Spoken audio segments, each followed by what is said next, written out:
Hey guys, how's it going? Welcome to my video. All right, so if you guys have this issue where your wipers are not working, I'm gonna give you guys a quick fix to this. Well, you know what? It could possibly be a quick fix. Or it could possibly be a bigger fix. It's not the worst situation in the world, but if you guys ever get caught out in the rain while it's raining and your wipers aren't working, it's almost impossible to drive, especially when it's a heavy rain like what happened to me when the wipers went out. So basically, what you guys gonna do first if your wipers are not working, you definitely want to check the fuses and the relay. Yes, the wipers themselves has a fuse and a relay. Reason being is that the wiper motor is fairly big, and believe it or not, those wipers are pretty strong as far as going back and forth, and they're pretty strong for a reason, because they need to work. They need to push water out of the way, and that's why they have a fuse and a relay. Definitely want to figure out where the fuse and relay is. Most of the time it's under the hood. You guys want to test out the relay, the fuse, to make sure that the fuse is good. You guys want to test out the relay to make sure the relay is good. Now, if you guys don't know how to do it the easy way, as far as figuring out whether the fuse or the relay is good, figure out what the amperage of the fuse is, and if you guys have a spare in the fuse box, normally there is a spare in the fuse box, but if you don't, you can actually swap it out with another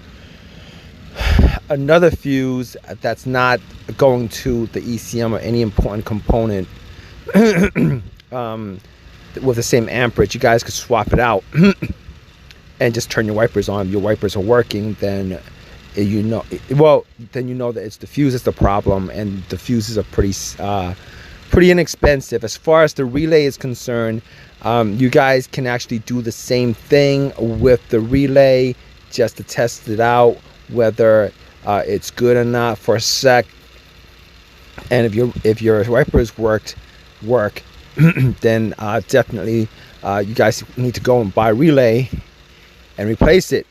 So that's the easy fix. All right, in these situations, I will tell you guys that 99% of the time, if you have wiper issues, it's either going to be one of those two things: the relay, the fuse, or if you guys have older vehicles, the wiper transmission assembly, which is essentially the motor, the mechanism that causes the wiper to go back and forth.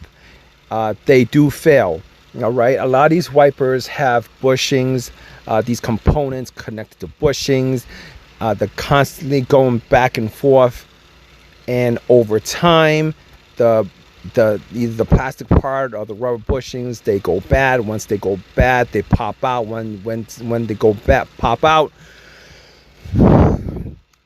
it's not going to work. But good thing is, a lot of times in these situations, it will make a noise. It will make a wiping back and forth noise, but your wipers won't be working. If that is the case, if you hear a noise, turn on. The wipers aren't going back and forth, but you do hear some noise coming from that area, some rhythmic noise coming from that area, back and forth. That's a clue that there's something broken off. Now, if there's something broken off, you should probably just replace the whole entire assembly. They're not very expensive, less than $50 for most of them. You could replace the plastic portion of it, but a lot of times those plastic pieces and the bushings, they're some of the times they're discontinued. Some of the times sometimes it's probably just easier to just get the whole entire assembly, because if these pieces break down, or if one piece breaks down over time, there's going to be a good chance that another piece is going to break down pretty soon, because they're pretty much the same age. The plastic parts, the bushings, they're pretty much going to be the same age. That one piece breaking down is going to tell you that, you know, all the pieces are going to probably need to be replaced. Probably should just go out and buy the whole entire assembly itself. I put a link down in the link section with the assembly. Now, I'll tell you this: changing out the plastic portion and changing out the whole entire assembly, it's not really going to be a big difference. Most of the time, you're probably going to have to take the whole entire assembly out in the first place. Not a difficult job. If you guys have worked on cars, or if you guys do DIY stuff, not more 99% of the time, it's not a difficult job. Once you take the dash off, the dash covering off, it's going to be maybe 4 bolts. Take off the plug, and for the most part, that's pretty much going to be it. You might have to pop, to be honest with you, might have to pop the wiper arms out. Normally that's going to be the most difficult part. Most of the time, not very difficult. Sometimes you need to get a puller for that. Most of the time, it's not that difficult of a job. So that's pretty much this video for wipers. If you guys have any of your own personal experiences with this, definitely leave a comment in the comments section. Please subscribe, please give me a thumbs up, all that good stuff. Appreciate your time. All right, guys, take care.